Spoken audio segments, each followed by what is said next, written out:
Hello students, आज हम पढ़ेंगे सॉल्यूशन के बारे में। सबसे पहले हम सॉल्यूशन की डेफिनेशन देखते हैं। A homogeneous mixture of two or more substances is known as solution. Means दो या दो से ज्यादा सब्सटेंसेज हैं, उनका एक जो होमोजेनियस मिक्सचर होगा उसको हम सॉल्यूशन बोल सकते हैं। For example sugar in water, कि वाटर के अंदर अगर हम शुगर को डिजोल्व करते हैं तो उनका जो घोल तैयार होगा उसको हम सॉल्यूशन बोल सकते हैं। यहाँ पर हम एक वर्ड देख रहे हैं होमोजेनियस। होमोजेनियस क्या होता है?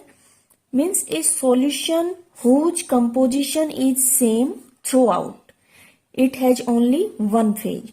मीन्स अगर किसी ग्लास के अंदर वाटर है और उसके अंदर हमने साल्ट या शुगर डिजोल्व कर दिया और जब वो उनका सॉल्यूशन तैयार हो जाएगा तो अगर उस पूरे सॉल्यूशन का जो पार्ट है उसमें उनका जो कंपोजिशन है, चाहे वो बॉटम में हो या टॉप पे हो, वो अगर कंपोजिशन पूरे सॉल्यूशन के अंदर इक्वल है तो उसको हम क्या बोल सकते हैं?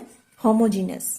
सॉल्यूशन के जो दो कंपोनेंट हैं, एक है सॉल्यूट और दूसरा सॉल्वेंट। इसमें सॉल्यूट क्या है? It is that component of A solution which is present in small amount. Means solution का वो कंपोनेंट जो उसके अंदर स्मॉल अमाउंट में है उसको हम सॉल्यूट बोलेंगे। Solvent, it is that component of A solution which is present in large amount. Means solution के जो दोनों कंटेंट हैं, जो कंपोनेंट हैं, जो कम अमाउंट में होता है उसको बोलते हैं सॉल्यूट और जो ज्यादा अमाउंट में होता है उसको बोलते हैं सॉल्वेंट। अगर हम यहाँ पे एग्जांपल लें, वाटर प्लस शुगर का जो सॉल्यूशन होगा उसमें वाटर ज्यादा अमाउंट में है तो यहाँ पर वाटर क्या होगा? सॉल्वेंट। शुगर कम अमाउंट में है तो यहाँ वो होगा सॉल्यूट और दोनों का जो मिक्सचर होगा उसको बोलेंगे सॉल्यूशन। अब वाटर का जो फॉर्मूला है हमें पता है, रिएक्शंस में हम H2O लिखते हैं। तो ये जो रिएक्शन है इसके अंदर अगर हमें बताना पड़े तो वाटर क्या है? सॉल्वेंट और शुगर यहाँ पे क्या है? सॉल्यूट। नेक्स्ट हम देखते हैं जो सॉल्यूशन है उनकी टाइप्स में, कि सॉल्यूशन के आगे कई बार कुछ अलग सी टर्म्स दी हुई होती है। जैसे यहाँ पे बाइनरी सॉल्यूशन, इस solution made up of two component. Means अगर कोई सॉल्यूशन दो कंपोनेंट से मिलके बना है तो क्या कहलाएगा? बाइनरी सॉल्यूशन, जिसमें कि one solute and one solvent. जैसे यहाँ इस रिएक्शन में देख रहे हैं, वाटर के अंदर अगर हम शुगर मिक्स कर रहे हैं तो यहाँ एक कंपोनेंट हुआ वाटर और दूसरा शुगर, तो यहाँ पर दो ही जो कंपोनेंट है वो पार्टिसिपेट कर रहे हैं। अब इनसे जो सॉल्यूशन तैयार होगा उसको हम बाइनरी सॉल्यूशन बोल सकते हैं। नेक्स्ट हम देखते हैं aqueous solution.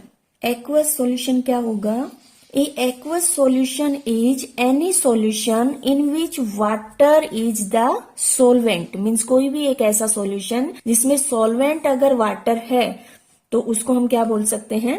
Aqueous solution. For example salt dissolve in water. Means water के अंदर अगर हमने साल्ट मिक्स किया तो यहाँ पर वाटर एज ए सॉल्वेंट काम कर रहा है और साल्ट सॉल्यूट की तरह, तो ये जो सॉल्यूशन बनेगा इसको हम एक्वस सॉल्यूशन बोल सकते हैं।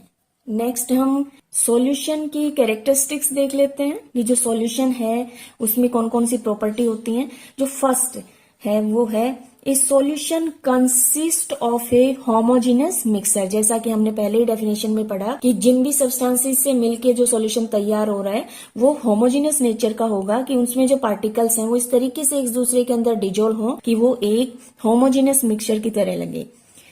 Second, A solution is composed of one phase. इसका मतलब ये है कि जैसे लिक्विड के अंदर लिक्विड मिक्स कर रहे हैं या गैसेज के अंदर जो गैस है वो आपस में मिक्स होके, मीन्स जो फेज है वो एक सिंगल फेज में हो। Particles in a solution are not visible by naked eyes. अच्छा, ये जो सेकंड पॉइंट है इसमें ऐसा नहीं कि वाटर के अंदर हम साल्ट डिजोल्व कर रहे हैं या शुगर डिजोल्व कर रहे हैं, वो कंपोनेंट अलग अलग हैं जब उनको मिक्स किया है उससे पहले, लेकिन डिजोल्व होने के बाद वो एक सिंगल फेज में ही हमें नजर आ रहे हैं। ये जो थर्ड है, particles in a solution are not visible by naked eye. जैसे अभी बताया कि वाटर के अंदर साल्ट मिक्स किया, अब वो मिक्स होने के बाद हमें साल्ट है या फिर ये बोलिए जो सॉल्यूट है वो हमें अलग से नजर नहीं आ रहा। Fourth, a solution does not scatter a light beam. Mean जो लाइट बीम है उसको अगर सॉल्यूशन के अंदर से हम पास करवाना चाहें तो वो उसके अंदर जो फैलाव होता है, स्कैटरिंग है, वो पॉसिबल नहीं होती। Fifth, component of A solution can not be separated using simple mechanical filtration. Means जो सॉल्यूशन है उसको कोई सिंपल मेथड अप्लाई करके हम सॉल्यूट और सॉल्वेंट को अलग नहीं कर सकते। A solution is stable in given condition.